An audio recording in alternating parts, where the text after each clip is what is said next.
Hello, ladies and gentlemen, and welcome to episode 116 of the Seezus Show.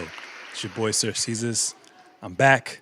Took a little hiatus. I know the last time I recorded, an episode, which is episode 115, where we were talking about things before the season even started.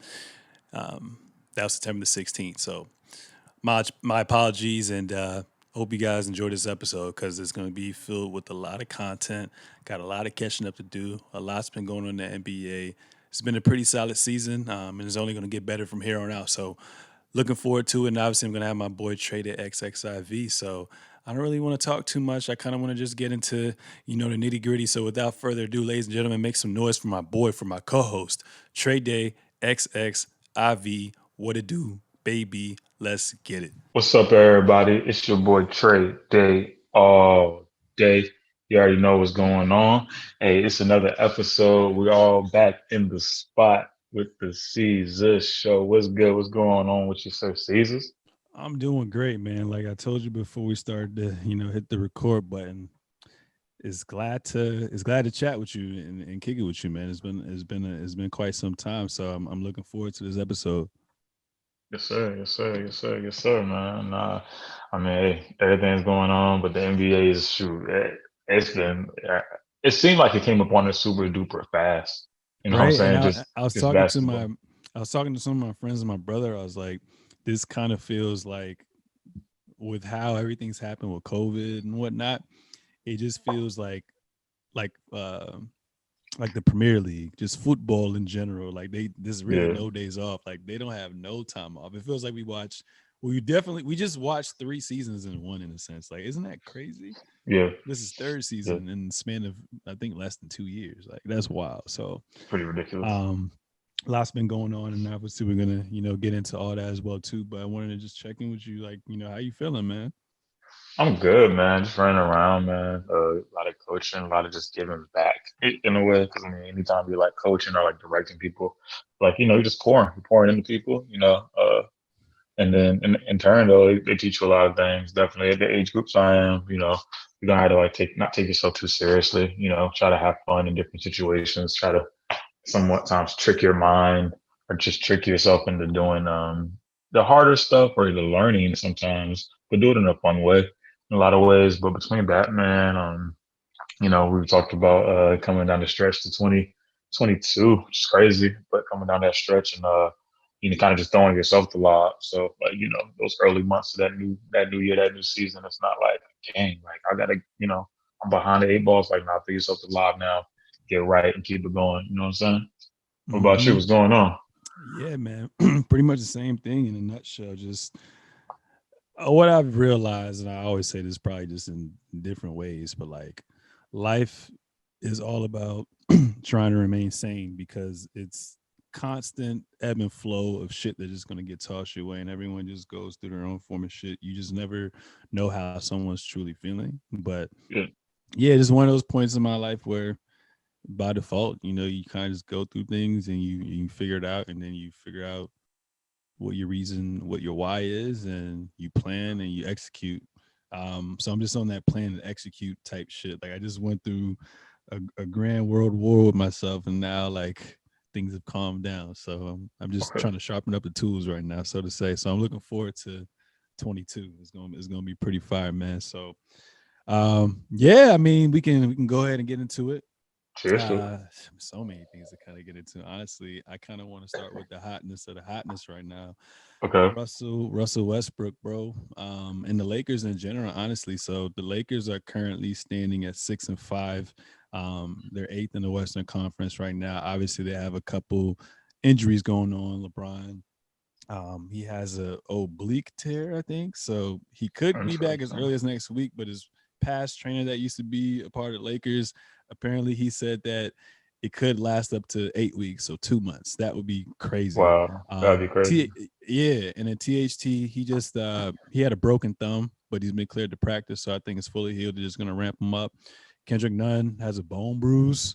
Ankles are like the new knees, you know what I'm saying? So you got a bone bruise, gonna be about 2 to 4 weeks in which he eventually gets evaluated. And then Trevor Ariza had ankle surgery. He's out for 8 weeks as well too. But through all that, they're still 8th in the Western Conference as well too, and it's been a little up and down. So Westbrooks been averaging 19, 9 and 9, 5 turnovers. He's shooting 41% from the field, 26% from three, and under 65% from the free throw line. Melo's probably been their most consistent as far as when you need those, that third wheel or that sixth man, those extra buckets. He's been secure for them, and he's been pretty consistent. He's leading the league, I think, in 3-point percentage. That I think home games he's shooting over 60% from three, and then for the year about like 52%, which is ridiculous. 80 obviously 24 and 11. Crazy shooting 12 and a half from three and 74% from free throw. So we haven't really seen, it seems like 80 hasn't fully recovered from the bubble quite yet. And I think, with time, I think he's gonna get there as well too. And then also is just, that unfamiliarity. Like he forced his way out of the Pelicans, and then he came to the Lakers.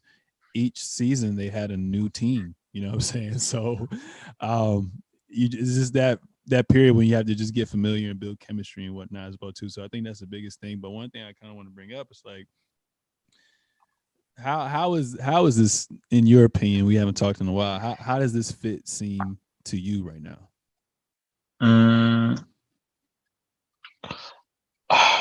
I mean, it was the fit that had to happen when some of the options started to dry up. Some of the resources were like, I was like, let's go get him.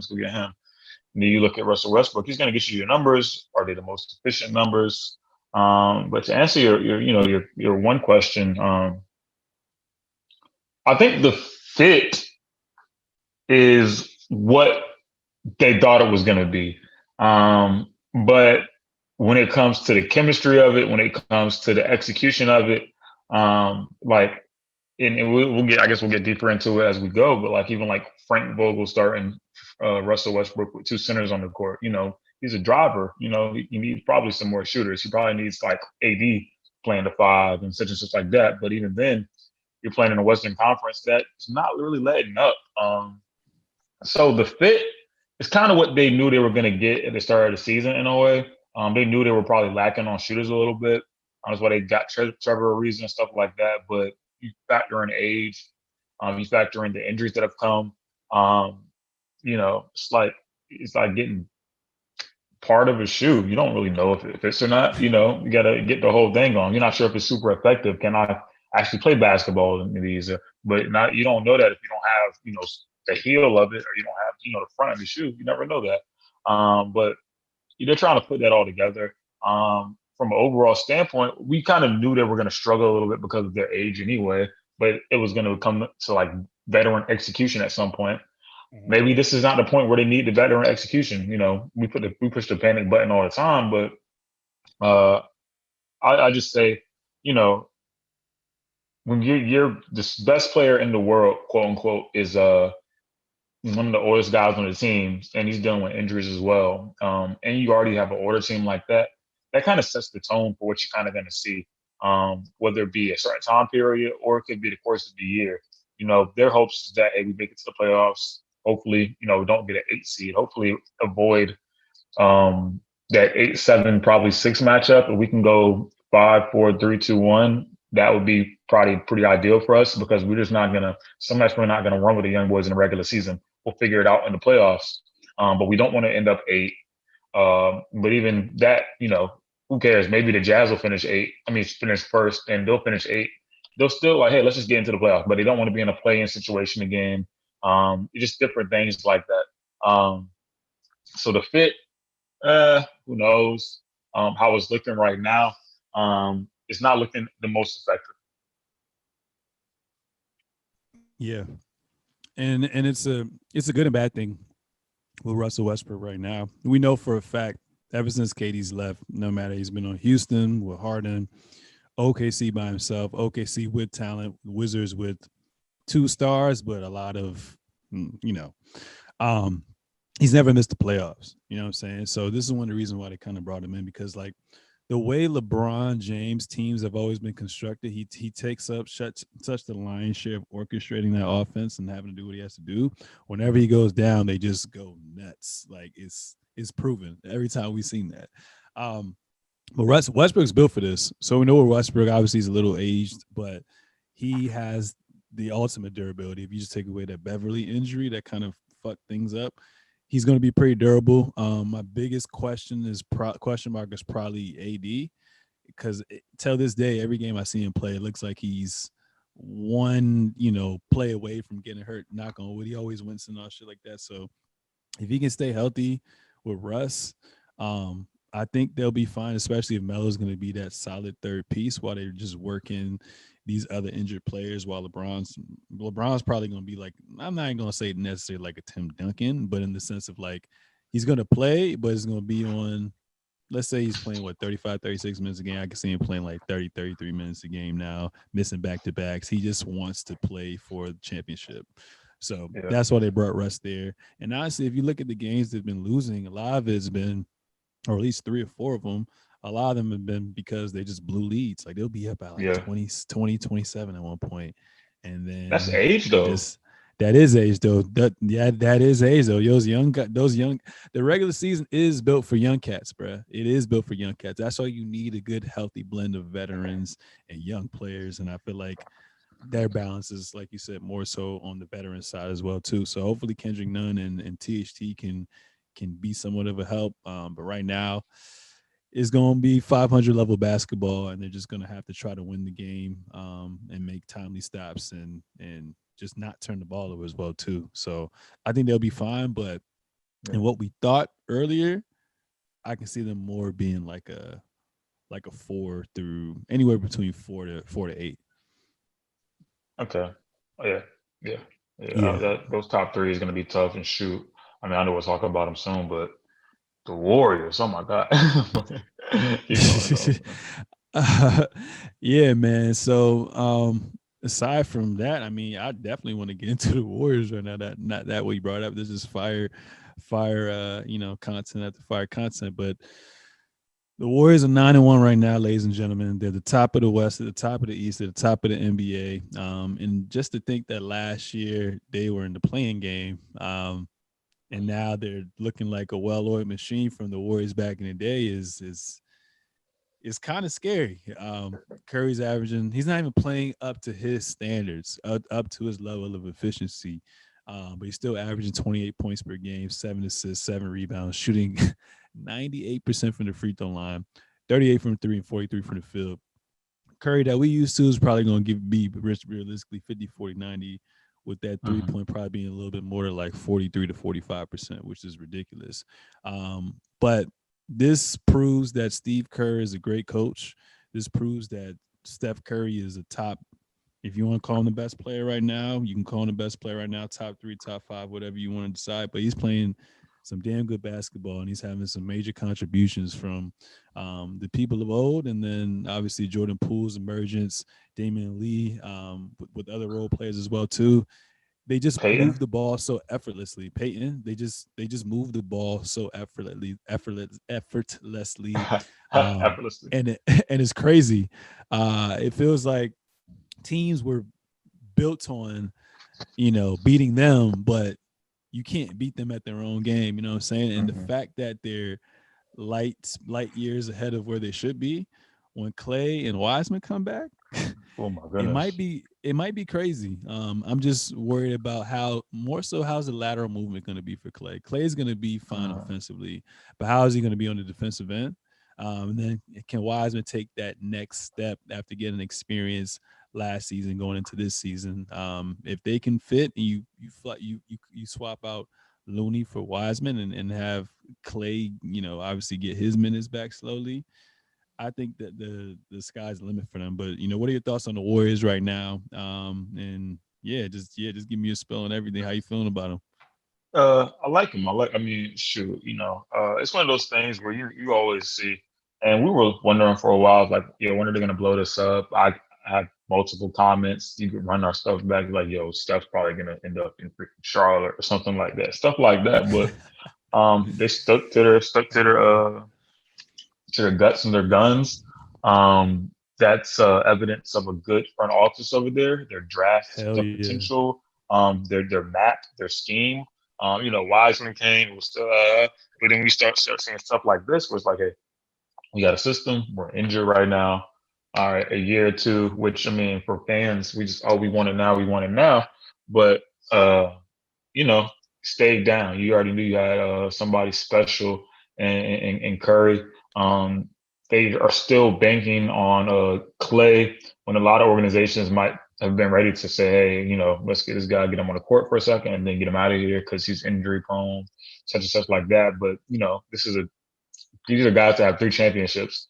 Even Draymond Green, him being, the most awkward basketball player ever, but does everything you want him to do from a team standpoint. That he makes that team go. And every time they bring somebody new in, you have to reckon with Draymond and listen to him because he is the IQ of that team in a lot of ways. Him and Steph are on the same page all the time. Clay will get back, and they're almost putting themselves in the position to bring Clay back and play him limitedly because they're going to play him limitedly, but play him limitedly where he'll get his confidence. Depending on if it's pre-All-Star break and it's like, all right, you can get in for like 10, 15 a game, get some shots up and down, some real game-like action, try to move around. Or if it's after the All-Star break where they could have a spot solidified if they keep this up, you know what I'm saying? Because we're almost to December now, and this is a true testament to their greatness. They've been playing for a month and a half. They put another month and a half of basketball together where they're playing really well. It gets scary for the league because then they're out in front of the West. You have to let the Lakers and all those other teams deal with that 5 and below in the West because we already know the teams that are going to get those top seeds in a way. You put yourself in an amazing position. So I think the Warriors have impressed me. The front office has impressed me. Guys like Cole, Peyton being on that team over there. Even the big man, their center pickup, the foreign guy who can hoop. It's impressive, and they stuck to the gun, stuck to the system. I like it. I love it. As champions, even though they took a few years off, they look like they want to compete again. I love it. Remind me of the Spurs, man. Remind me of the Spurs. So yeah, it's gonna be interesting to see. I guess my next question for you is: it seems like Steph Curry's a little angry from last year with Jokic winning the MVP. You think Steph gunning for the MVP right now too? Of course. I mean, you look at somebody like that just changes basketball. He shifts. Listening to the Kanye West interview, he's the culture shifter. He's shifted the meter, stuff like that. He shifts basketball. I mean, who? Kobe was a staple. I wouldn't say. I mean, I would say with his fadeaways, but he was almost a reincarnated Jordan, with an elite, detailed package. But you talk about guys like Allen Iverson, Steph Curry, Michael Jordan, that, when they're on the court, no matter what era they are in their career, of course, LeBron James, KD, no matter what era or what stage they are in their career, it's the respect of, they've changed the game. KD being that tall, being a guard. Oh my gosh. LeBron James being a freaking football tight end, tight body, but being the best basketball player on the court, IQ wise, all of that. Jordan bringing a level with athleticism to the game we've never seen. AI bringing the flashiness, the handles, the on court, the off the court stuff, really changing the game, and stuff bringing just, unlimited walk in the gym kind of range that, now we're preaching to our high school kids. Look, you drive for the advantage, kick it out. We want a 3. Don't shoot a deep 2. Don't shoot a pull up jumper. Or, if you're one-on-one, going, if your man stays on you, there's no help, take that guy to the basket. It's unheard of. It's like even open threes, like when we were graduating high school, what I'm saying? That wasn't when people were preaching. But now they've changed the whole system of basketball.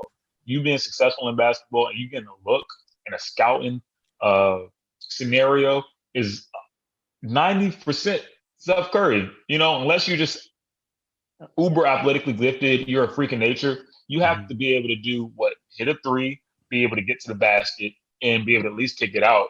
Along with his handles are underrated. You know what I'm saying? His handles, we don't talk about him enough because it seems like every clip we see is him letting go of the ball.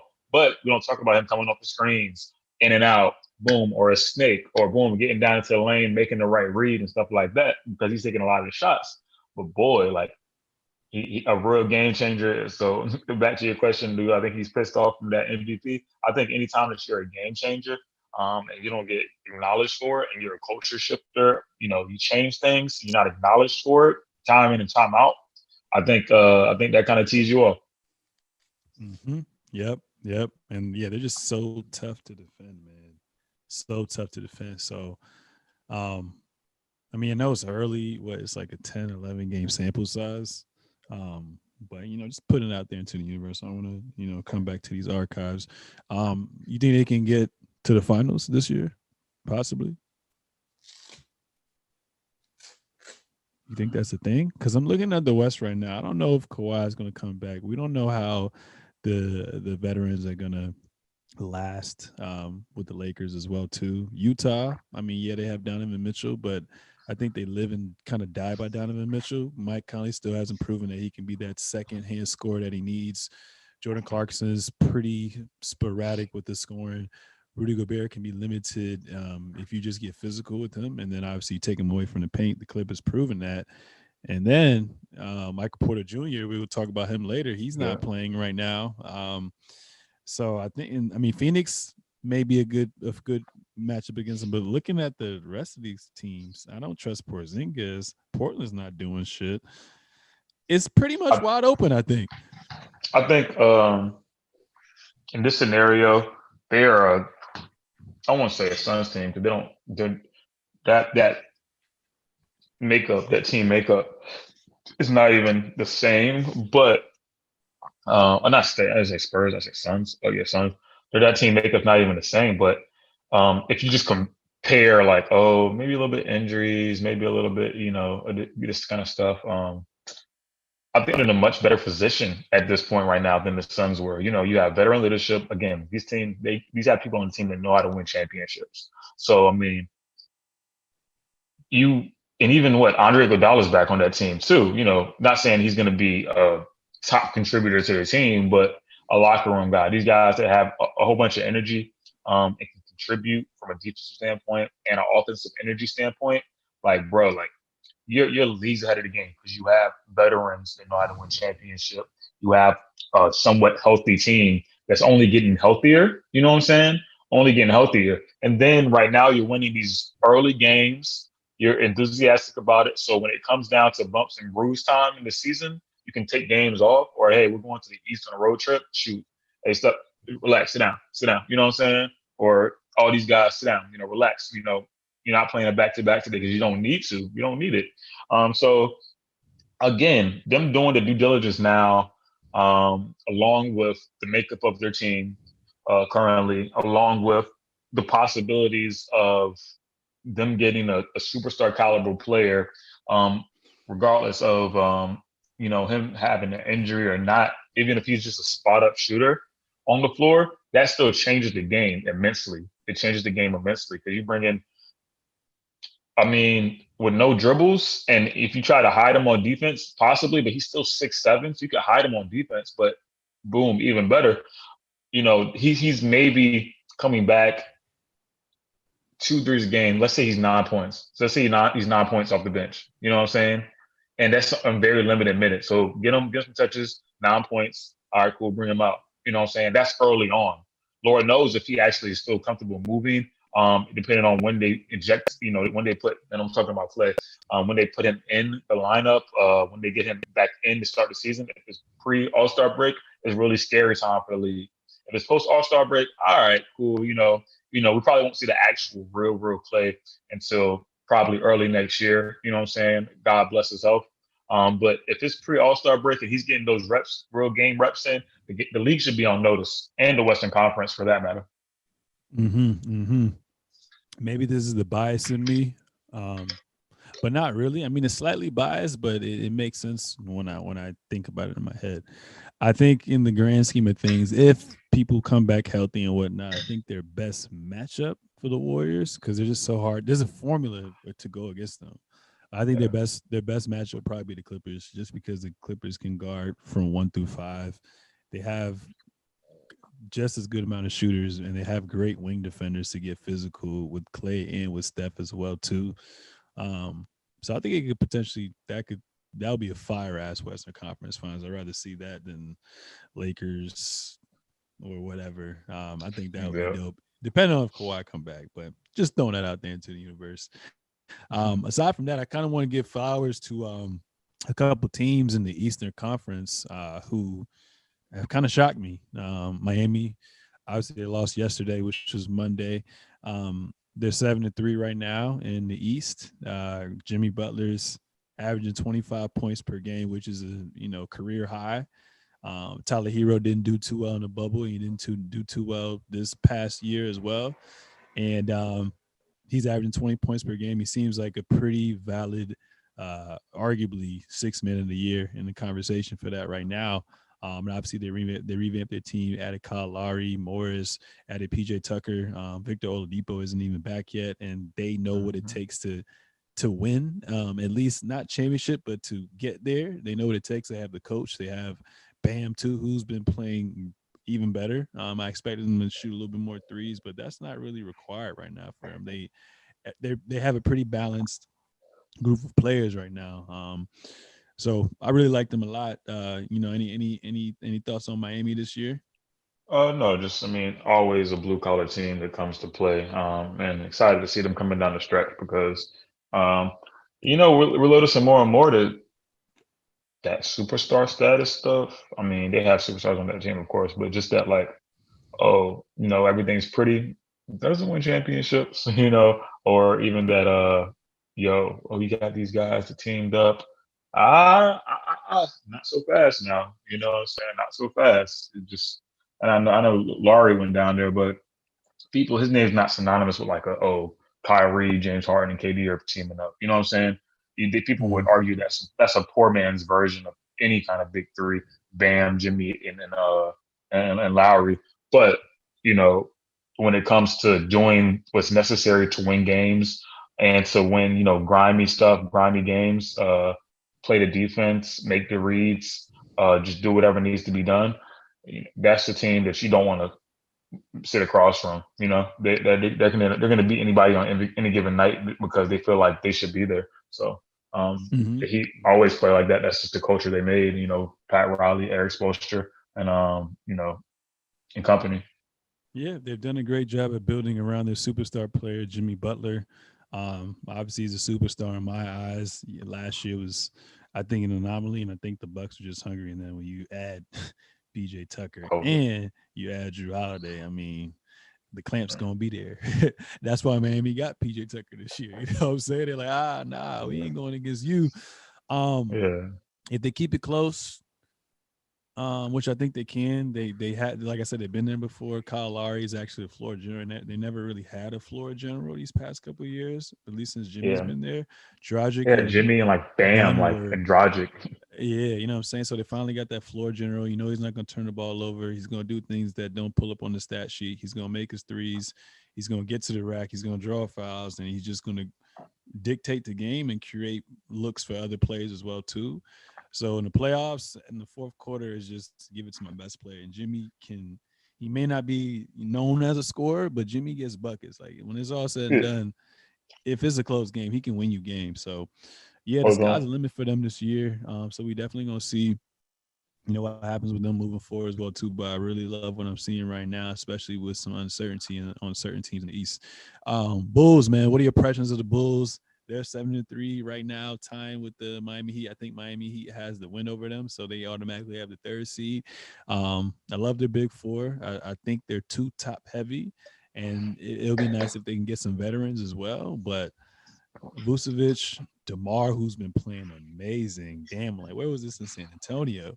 Um, Lonzo, and then obviously Levine, in which the team is built around. They're doing a pretty damn good job, and it's pretty nice to see another historic franchise team, be relevant again. We have a lot of major city teams are relevant again now. Lakers, Sacramento, you got the Warriors, you got New York, both teams in New York, Boston, all the historic franchise are teams that have been at least within this, this millennium, they've been doing pretty good. This Mhm. century been doing pretty good. But yeah, what are your thoughts on the Bulls this year? You think it's just okay, we put you guys on notice, kind of like how Phoenix did in the bubble, and they may go to the first round and take a tough team like the Bucks or like the Nets, 6 games and be like, oh, okay, they built something. Next year, I expect them to take that next round. Like, what do you expect from the Bulls this year? I don't know. I think these are season hungry guys. And when you start talking about veterans, like, yeah, they need a vet. I'm wondering, like, what's your idea of a vet for that team? Because I mean, DeMar DeRozan's a vet. These guys have been in the league. Zach LaVine, I mean, even though he's probably what mid 20s, a little bit later than that, possibly.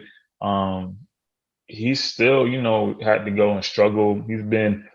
He's improved because first came in, oh, he's a dunker. Oh, he's hitting threes. Oh, he's leading his team. Now he really looks like within his element. Lonzo Ball, who, we'll say big moment, maybe not basketball court wise, but even like you could argue him being in college was super big moments. He played for the Lakers. Dude's a pro, and with Pro. that kind of, he's a pro, and with that kind of exposure, even going back to his family, he's a you know he's a vet within that mindset. I'm not saying he's a quote unquote LeBron James or Carmelo or anything like that as far as like that tenure kind of thing. But I think this team has some leadership, has some veterans, that have, we say vet, been in the league more than 3 or 4 years with the experience to either, hey, I got my ass kicked, or hey, I've been to the playoffs. Now, when you talk about veteran, maybe you talk about guys that have made it deep in the playoffs. And DeMar DeRozan, unfortunately, kind of got robbed of that when he got traded to the Spurs. Getting to the conference finals, or quote unquote getting to the finals per se. But in a new and emerging East, where the best team that we say might be composed is struggling because they got Kyrie, who has his beliefs about the vaccination, whereas James Harden, who has kind of struggled um, for, we could say, conditioning purposes or rule change purposes, and then KD being there, who's been probably the most consistent piece. Um, they haven't been consistent at that. So right now, it's been about the teams that can come out hot, can put it together, and can keep that momentum going into the stretch of the season post All Star break. And keep their composure, keep their stripes about them. It would disappoint me if this team got exited first round of the playoffs. So I'm going hopefully for them to win at least one series, and if they exit a second round exit, it would be a battle. But they have the potential to be a contender. But I know there may be some moves that might be made by other teams, by the Phillies, by the Boston's, and such. But they have the possibility to be a contender the way they're playing now. Let me not be a prisoner of the moment, but if a team like this can be consistent, we talk about veterans, we talk about consistency. That's what we're looking for, and we won't know that until another month and a half to go. Very pivotal part of the season we're in. Yeah, what I like about them as well too, like you said, they all have a story. Lonzo, we thought he was going to be a Laker for life, at least when he got drafted there.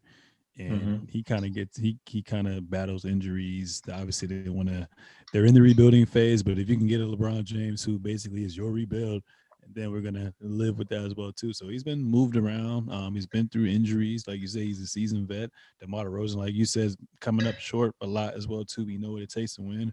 Vucevic has tasted playoffs once or twice as well too.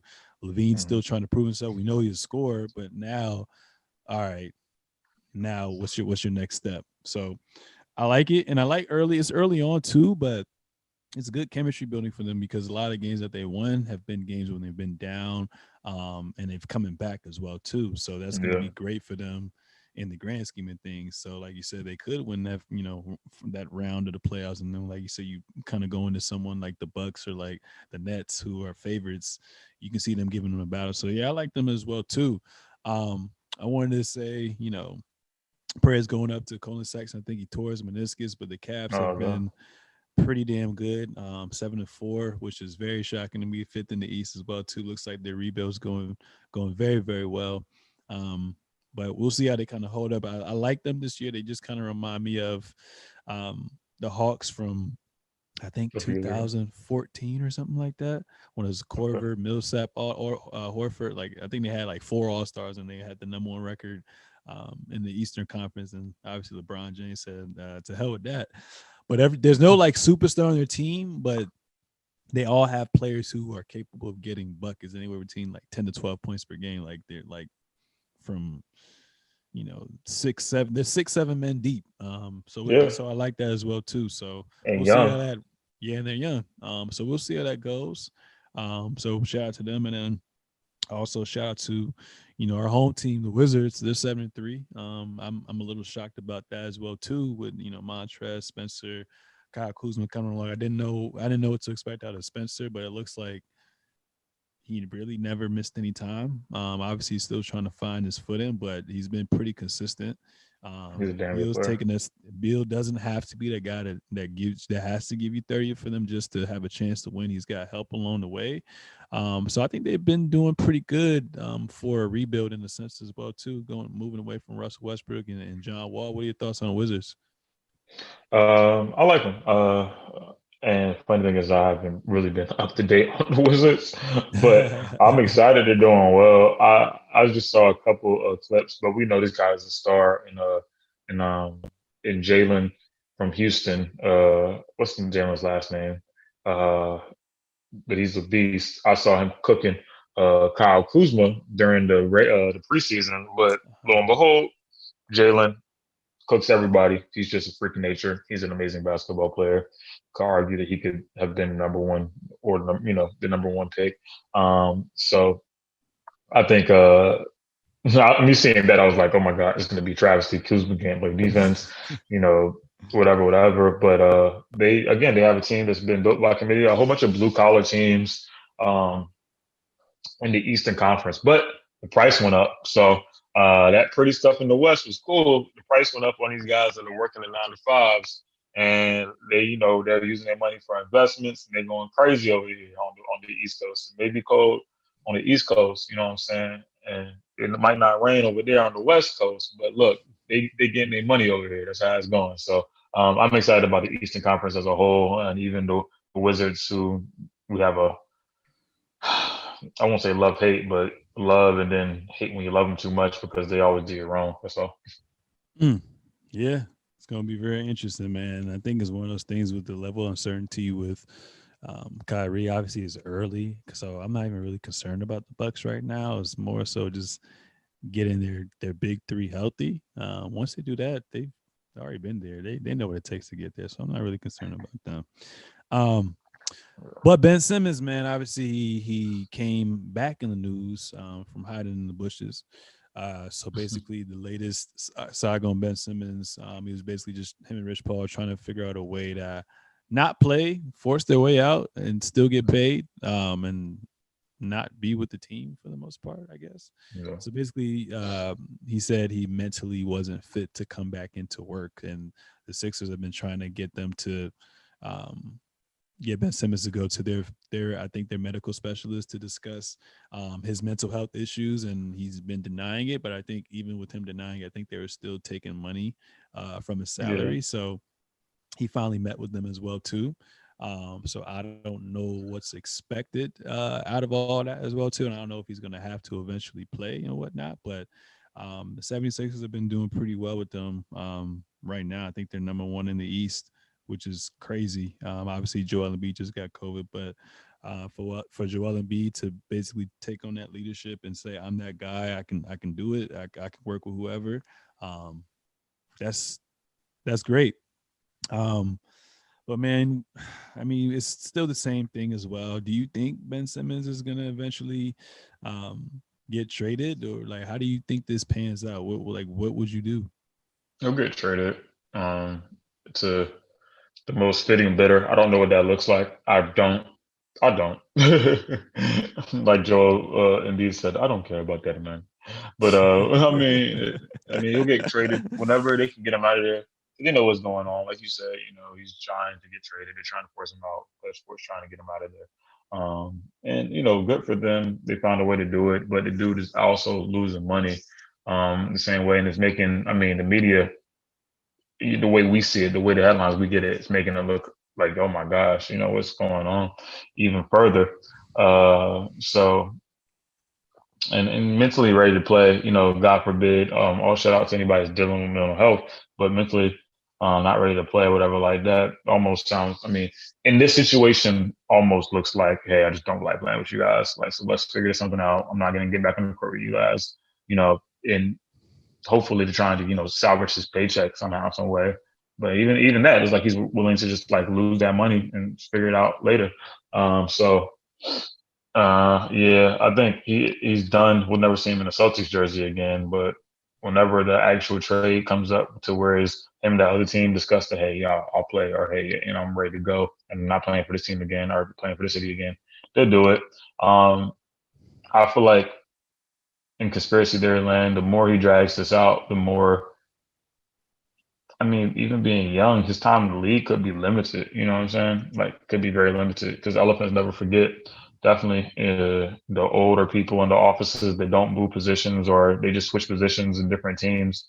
Um, they know it's like, hey, one day if you could be talking to this guy that could put a line in for you, but that guy could become the guy that's over here with the Sixers in 2 years somehow, some way. You never know.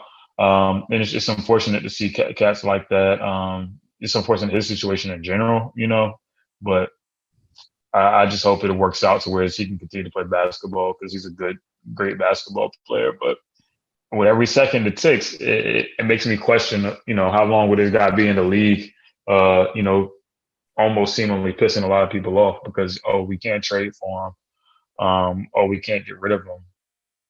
How does he help anybody at this point, and how does he even generate a market for himself? And how do you look somebody in their face that has been playing, that has been putting the work in, that might be a blue collar guy, and say, yo, we're taking him. From a moral standpoint, almost like, yo, this guy hasn't played. He caused all that turmoil for his last team, and I'm not gonna. You probably have veterans and people on your squad that already like this guy or this kid or this new guy or this guy that's been fighting, that's been putting up 10 points a game, 5 rebounds, playing defense for the last 6 months, 8 months, shoot, between the G League and the NBA and the official team for your squad. So how can you look that guy in the face and say, hey, this guy who hasn't played in a year, if it gets to that point, how can you look him in the face and say, yo, I'm going with him? That's a tough get, man. And almost you wouldn't touch him simply because your locker room, simply to save face for a future to come, because it's all about relationships in this business. But that's my spill on that. But Lord knows. Mm. Yeah, bro, it's just crazy because like we would be saying, well, we don't know exactly what we'd be saying. So I just think of James Harden situation last year. Obviously, he pulls up the training camp and whatnot, but he comes in not fit, and obviously we know he's a 30+ point per game scorer. He's not really giving effort, and he just comes out to the media saying like, I'm basically done playing with y'all. Y'all got to trade me type shit. So it's crazy that Ben Simmons thinks he's in that same breath as a Kawhi Leonard who forced his way out of San Antonio. AD basically forced his way out of the Pelicans. I just feel like their credentials speak for itself. Obviously, he's a Ben Simmons. We know what his talent is, but we haven't seen him play to his potential. So I think it's just one of those things where it's like, we're not going to trade you right away. Like, what have you done? You know what I'm saying? We're just going to hold tight and we're just going to see what the best options are for us. And I think that best option is what's been speculated as of late, that Jaylen Brown rumor. I think that'll be dope. Honestly, it looks like Doc is a great coach.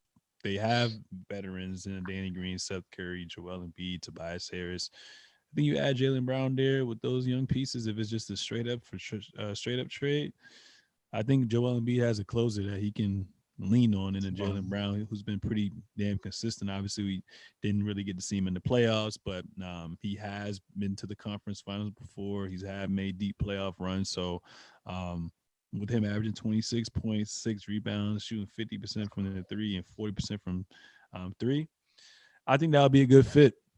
And with the Celtics, you're banking on him, Ben Simmons, being more than what he's advertised to be.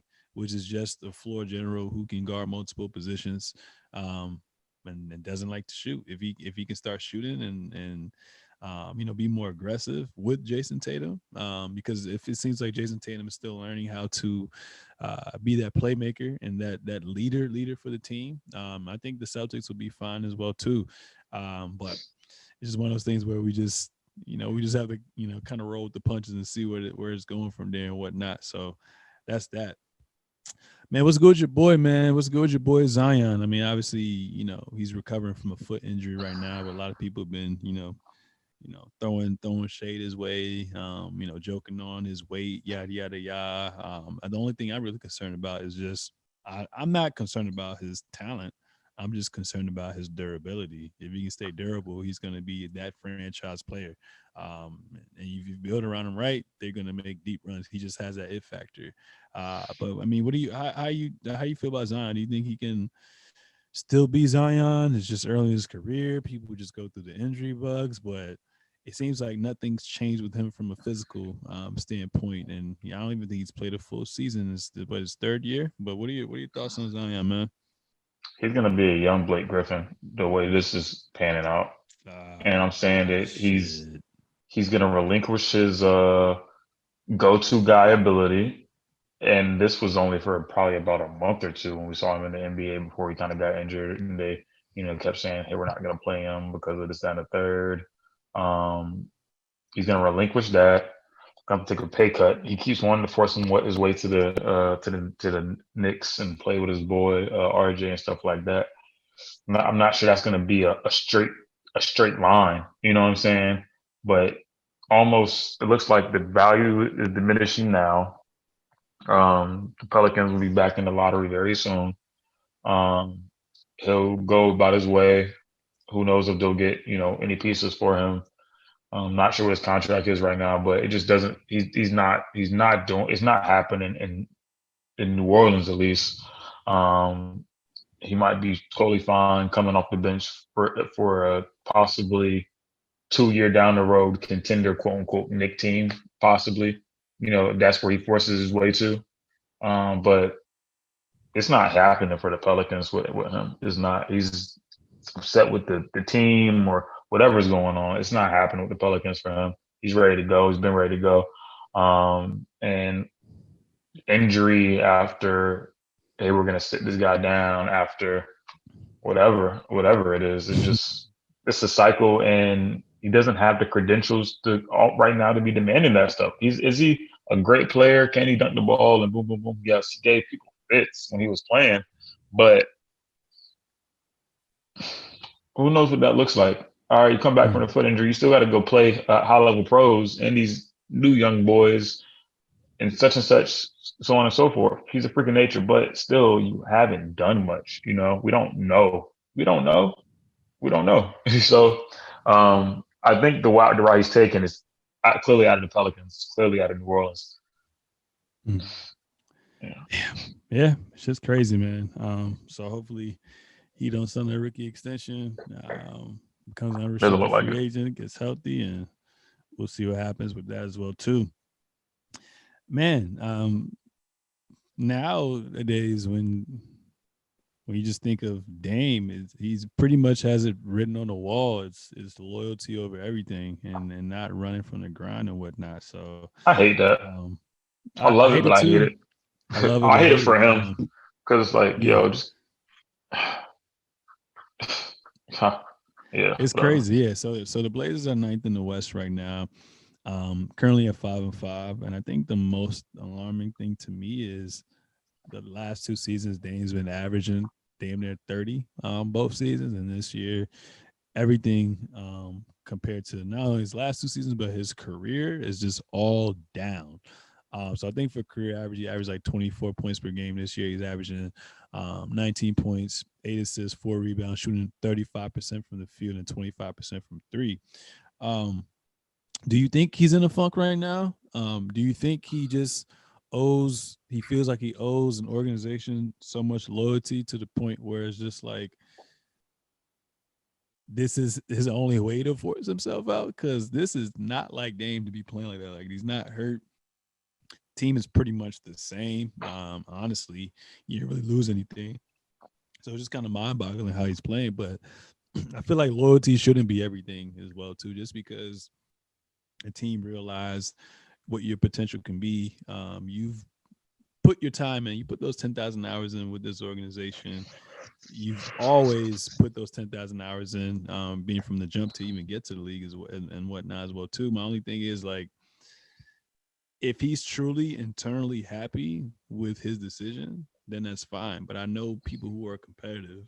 There's a part of you, if you feel like you are on that Mount Everest in your head, you want to get championships. That's the whole point of playing basketball, is to get championships. You already proven who you are as an individual player, as a star, as a superstar.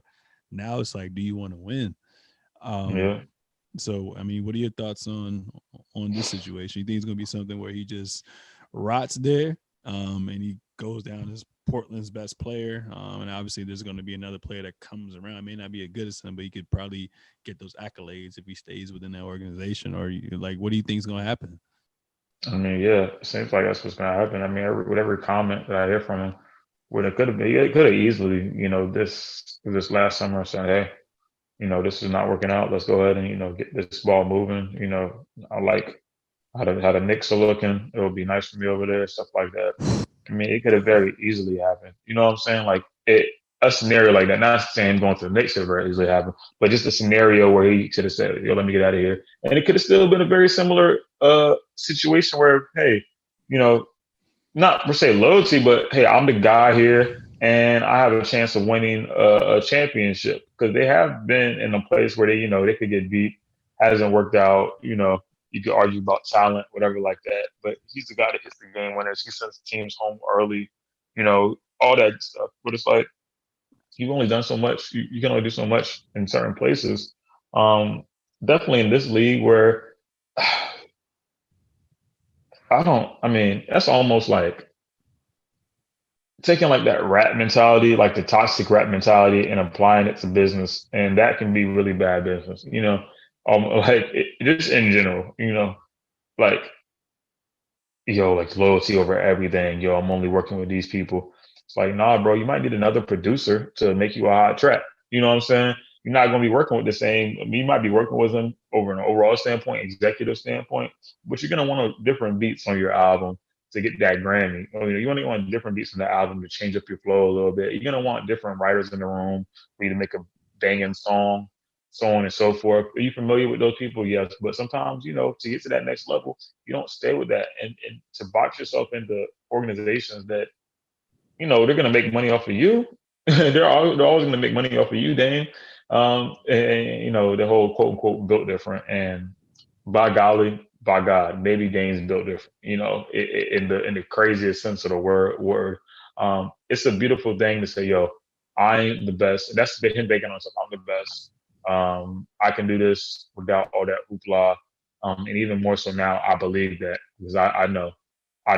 And cool. I'm arguing that, like, yo, you really put yourself in a box every time you have a comment like that, because everybody else can do these things. If it's a bad season, if it's more than they, want to freaking put up or deal with, it's like, yo, let me get out of here, because the players have that power right now. But dog, every time you say something like that, you take yourself out of this conversation, or you take that weapon away from yourself, of like, yo, I could make a decision to get out of here and go play for a better contending team, a team that has it together, a team that, maybe will have a legit shot and not have to struggle here and there. And I have to put up 30 points, every year of my prime, and so on and so forth. But more power to him. I love it. I love the mindset, but it's tough in today's day and age to see that. And he's such a great player, he's somebody you want to win, but you can almost sometimes guarantee that they're not going to win simply because of his situation. Honestly, yeah, shame on their GM and their owners. Honestly, shame on them for just wanting to just get tickets, just make money. They clearly don't Hmm. care about winning, because if they cared about winning, they would have tried their best to land a star to go along Damian Lillard. We saw other small market teams land a star, or not. If you're not a 1A, you're a 1B type, players, but Hmm. they haven't done that. I don't think he really demanded that out of them as well too. And then if you're trying to compete, if you notice you keep getting to like the 8-7 seed, or you get to the playoffs, you get knocked out the first round, and this formula has been going on for years and years and years. It's just like, yo, I'm going insane right now. Like I gotta switch something up. So I think from the GM perspective, it's time to move on from this Dame and CJ experiment. Whether that means you take CJ away to get someone better, or you just blow it up with both of them. We saw what OKC did with all them. So Mm-hmm. I would start over with OKC that. looks great. And OKC's looking like they're about to build something. They got picks for years. So yeah, I think it's gonna be something where it's going to get to a point where the organization, they're going to try to change the narrative and say the organization wants to move on from this experiment so it doesn't look bad on him. But I feel like it's going to take some time. It's going to take some time. And I don't know if his play is highlighting that as well too, but it's just kind of weird. So we'll see how that unfolds as well too. I mean, it's still early, you know what I'm saying? He could wake up one day like me. I just woke up one day, came back from visiting all y'all, and I told him, bro, I was like, yo, I want to quit my fucking job right now. Like, I got money saved up, but let me just like get some unemployment for a little bit. Let me figure out what the next move is. Like, I hate this shit type shit. So maybe you can wake up one day and be like, fuck this. I'm gonna do me. I'm gonna live with it because you're only ever gonna be you. And time is Exactly. limited. So it is what it is. But Exactly. man, Kyrie Irving, bruh. Kyrie. Yeah, man, he hasn't played since the playoffs in the summertime, man. Obviously we know that he's not technically anti-vax, but he believes in, you know, not having to subject yourself to whatever you know you have to do. So, what are your thoughts on, you know, the situation? Do you think he's going to play? And it's just kind of crazy with everything going on with like Aaron Rodgers. Obviously, he just got fined. Obviously, the NFL handles things differently. And one of the biggest things is New York's mandate is the reason why, you know, he can't play right now. You know what I'm saying? Which sucks. But when he stands up for what he believes in, he's looked at as a cancer to the locker room. He's basically not being loyal to Katie and Harden. And they basically just try to vilify him, saying he's crazy and all this and this and that, because he just chooses not to conform. And I respect that. But what are your thoughts on, you know, how they vilify him and they kind of give Aaron Rodgers a brush on the shoulder, and then Kyrie in the long term game? Do you see him playing? Do you see him getting vaccinated? Like, what happens next? I think that new mayor up there is probably gonna be the reason that some stuff is switched or whatever it is that could possibly be a deterrent. So whereas he might not have to get vaccinated, and then he's able to also still play as well. I think some political stuff might be in the works for him, and quite possibly. So we might see him. We'll probably see him play way before we see Ben Simmons play. Also, we know that was going to happen between Aaron Rodgers and Kyrie Irving. We knew that was going to happen. We knew that. Like, come on now. Like, there's nothing that I've seen the last 2-3 years just to fit that time span to where it's like, oh, you know, Aaron Rodgers not going to be vaccinated. I could look at Aaron Rodgers. I could tell you, yeah, he won't vaccinate it, and he didn't give a damn. And won't nobody gonna say nothing either. He tried to, bro. He did the same thing Kyrie's done. Literally the same thing. Like, y'all want to be here, such and such. You know, if we compare Kyrie to being what in Boston or Cleveland, like, y'all want to be here, get me out of here. All right, nah, I'm not really with that vaccinated stuff. All right, cool. All right, say something. Say something. Hey, yo, this is my last year here. All right, cool. Don't say nothing to me. Kyrie, hey yo, I'm not trying to get vaccinated, you know what I'm saying? I just want to talk about this. Kyrie, oh my god. Ah! It's like, was y'all want talking to him like that? Yo, Kyrie, chill, chill. You weird. You mad weird, dog. Dog, you mad weird. You be on that weird stuff, man. Go get vaccinated, bro. Such and such like that. Yo, you can't, what has he done? He's, you know, such and such. He, you know, this shouldn't feel like that, whatever like that. Aaron Rodgers and people of that nature and status. And I love Aaron Rodgers, but they can do whatever they want. The media is not going to look at them the same way they're not going to look at Kyrie. They're not going to put the same headline out as the same headline they're going to give Kyrie. If Kyrie says that pink's his favorite color, they're gonna print the headline that Kyrie hates blue.